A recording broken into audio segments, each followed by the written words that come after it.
I work for the Drug Enforcement Agency, DEA. 6 years ago, Jason, 26M, was happily engaged to the love of my life, Tracy, 25F. My best friend was Frank. His father was gunned down by police when he was 12 years old, and since he had no family and he was my best friend, my parents decided to adopt him. He ended up becoming the golden child and was treated better than me, which I didn't mind as I knew they were just trying to help him recover from the trauma of witnessing his father's death. Jump forward to 6 years ago, and my superiors call me in. They want me to go undercover, even though I wasn't an undercover cop. During the briefing, I learned the real reason Frank's father, Ethan, had died. He was a founding member of the Reapers, a biker gang that covered a couple of cities and were heavily involved in organized crime. And so far, they had been unable to place an undercover agent in the Reapers, but then they discovered my friendship with Frank and thought they could use this to place me undercover. I tried to refuse, letting them know that I was getting married in a couple of months and that my fiance is pregnant. They had assured me it would only be for a week, as they had received a tip-off that there was going to be a large meeting, and I was only meant to find its location. In my family, only my fiance knew that I was a cop, mainly because of Frank, and I couldn't tell her that I was going undercover. So I told my family and fiance I was going to be busy at work for the next week. The plan was that I would meet them to buy drugs, and this would get my foot through the door. Surprisingly, they had actually agreed pretty fast, but that's where everything went wrong.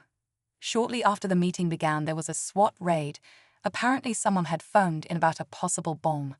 During the raid, we were all arrested for drug trafficking.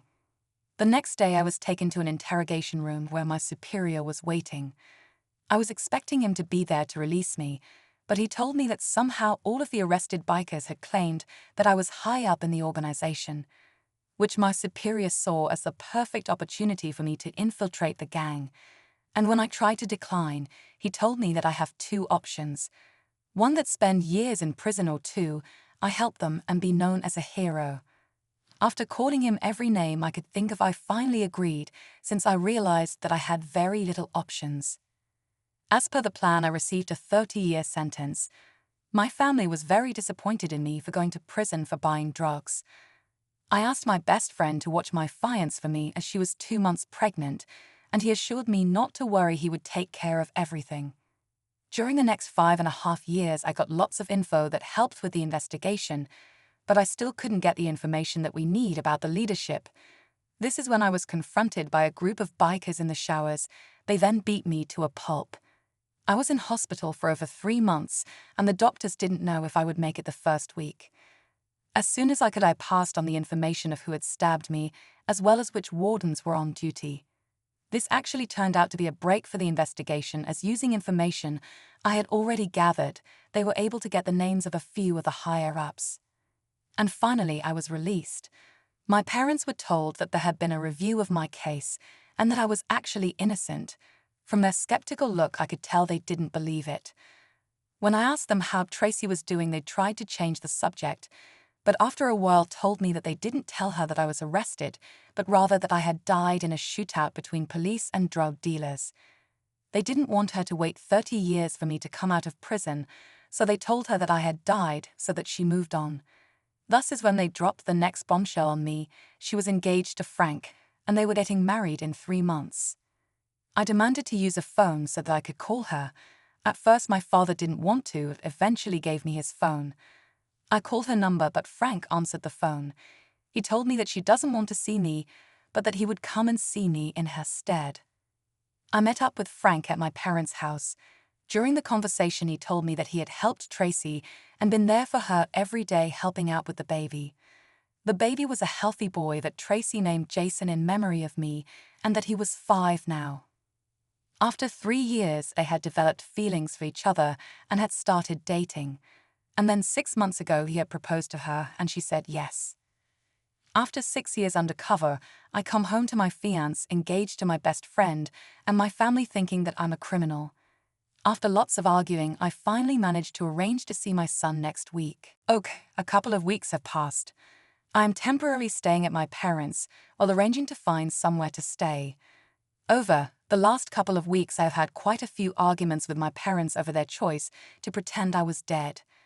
I also learned that when they told Tracy a few days before my release that I was still alive and had been in prison, she had had a breakdown and was very emotional. If you are wondering why I'm not back at work, it's because I'm on 3 months paid leave. After the last 6 years, my superiors said that this is the least I deserve to try and get my life back together. A week after I made my last post, Tracy was still not ready to see me, but I got to see my son. Seeing him almost broke my heart. The fact that he didn't know or recognize me, all the time together we lost. Little Jason is the sweetest kid. Even though he was wary of me, he was very friendly. I was able to see him once a week, and today I was pleasantly surprised to see Tracy. She looked like she had been crying. She then asked me why I had lied to her. I was totally confused. She wanted to know why I lied about being a cop and why I told my family to tell her I was dead. I denied everything and tried to tell her I had been undercover. She called bullshit and told me that she had believed me and thought that I had died trying to arrest drug dealers. For over 5 years, she had believed this lie. And then when Frank proposed, she turned him down, saying that she was still mourning. He had then told her that she shouldn't mourn me as I was a drug dealer.